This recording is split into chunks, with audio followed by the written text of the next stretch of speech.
Hey, Kyle. Do you want something? For your mental health to be lit. It is clear now that the climate is changing. But to make sure things are fair, we also have a panel in the next room about how humans may not be responsible. Okay, humans are to blame. That was on me. That's on me.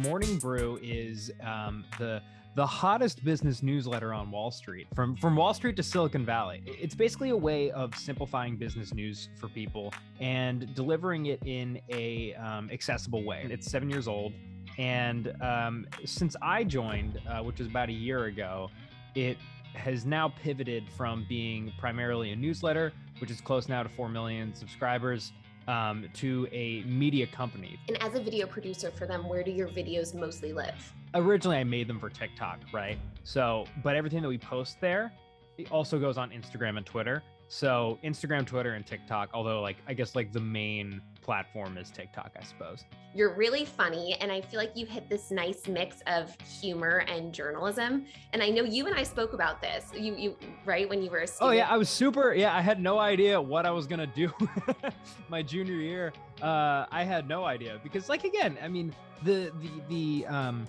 only path to doing that as a job would be to work in late night or something. And I remember we said, how can you bridge journalism and comedy? And like you said, a lot of it's late night shows.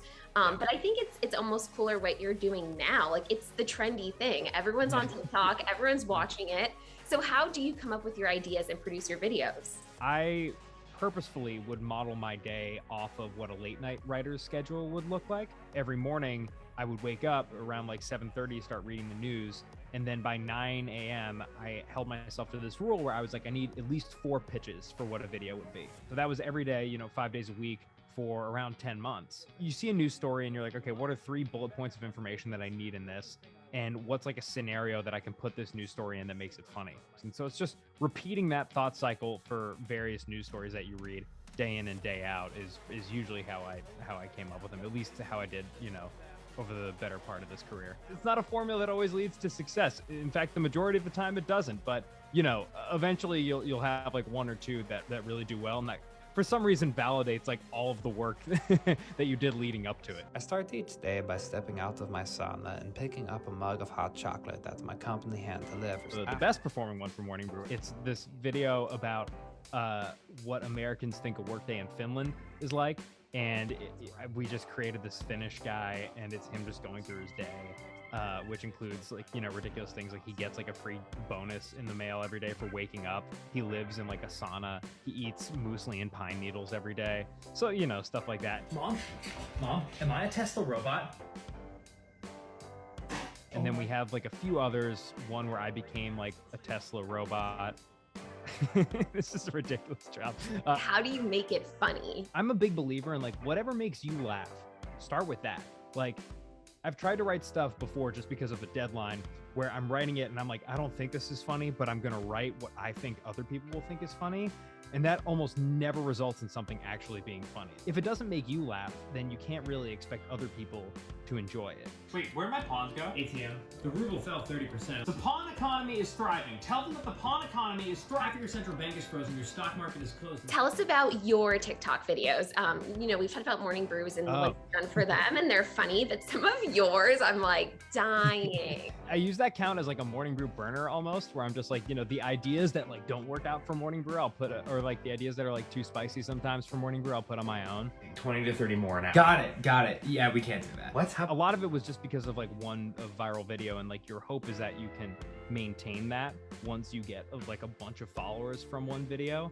I think that what I've tried to be cognizant of is a lot of people will join you because of one thing, but you want to make sure that they realize what you were up to. And whenever you do something different, you'll see some type of blowback from that, but it's ultimately you don't want to get wrapped up in doing something that you don't really want to do because you're just feeding the algorithm. So tell us a little bit more about editing TikToks. Do you find that quick cuts and flashy video works better than just one long video? Do you have any tips for people when it comes to editing? Man, I wish that there was a formula to it. Every time I find an example of what I think is right, on a platform like TikTok, I'll find another account that like, you know, has like an even bigger following and completely does something different. Me personally, I use a video editing software. I use Premiere, which I just learned in college, and that was what I was comfortable with.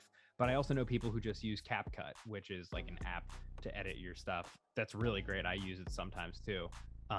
But the biggest thing that I would say is that once you have found like a style or like an aesthetic that kind of works for you and your followers like, stick with that, because a lot of people will go to certain pages expecting something, like a certain vibe to it. On the way, we spit on a group of tourists visiting the Louvre. How did you get to Morning Brew? You know, like every other class of 2020 grad, like there was just nothing. I had this big spreadsheet of 80 jobs and I got rejected from all 80 of them. And it was like every day waking up to a different rejection. And then I heard about Morning Brew. I followed them on LinkedIn and I saw a post that they were looking to start a podcast that was going to be like The Daily Show, but about business. At the time I was making these like John Oliver and 60-second style videos on TikTok, and nobody was watching them. But I was like, what if I just make an audition tape for this? So that day I just like made an audition tape, put some graphics on it, sent it in. I didn't think twice about it. And then later that week, I got a different job opportunity, and I took that one. And it was in DC. And so as I was driving from LA to DC to go start that job, Morning Brew got back to me and they were like, hey, this wasn't at all what we wanted for a podcast role, but do you want to come here and just do this? Because we don't do video yet. I hate to measure things by follower count, but I had like none when I first joined Morning Brew. I love that though, because a lot of times I feel like Plates is higher or people judge you based on your followers, and you just prove that you don't need that base to get good at something. Like you went in, you got the job, you earned it, and now like you do have the followers because of your work. Yeah, and I mean, again, like I go back to all credits to Alex and Austin. Like that was their mindset, was that they were like, we want to find people who don't have massive followings yet, because we will give them like the chance to fully invest in making stuff rather than like having to focus on a full-time job. We'll give them that chance, and then after like a year of doing that, we'll see really where they are at the end of it. And fortunately for me, like that was the kind of environment that I feel like I needed to really get ahead.